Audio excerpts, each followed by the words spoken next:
अस्सलामुअलैकुम dear viewers. हमारा आज का टॉपिक है हाथों की उंगलियां चटखाना, यानी इनसे पटाखे निकालना। आमतौर पर लोगों को आदत होती है कि वो उंगलियां चटखाते हैं।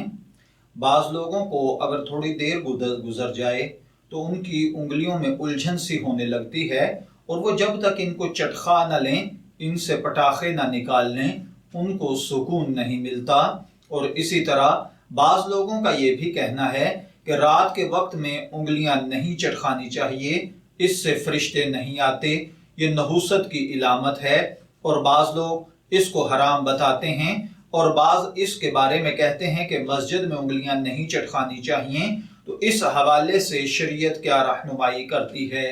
तो देखिए भाइयों और बहनों, जहाँ तक उंगलियां चटखाने का ताल्लुक है तो आका सल्लल्लाहु अलैहि वसल्लम ने एक हदीस मुबारका के मफ़हूम के मुताबिक मस्जिद में उंगलियां चटखाने से मना फरमाया है। दूसरे नंबर पर उंगलियां चटखाना आम हालात में बहुत बुरी और गंदी आदत है, ये मकरूह है, इससे जहां तक हो सके बचना चाहिए। मैं दुआगो हूं कि अल्लाह ताला हमें इन बातों को समझकर इनके मुताबिक अमल करने की तौफीक अता फरमाए। शब्बीर अहमद को इजाजत दीजिए, फिर हाजिर होंगे किसी नए टॉपिक के साथ। तब तक के लिए अल्लाह हाफिज।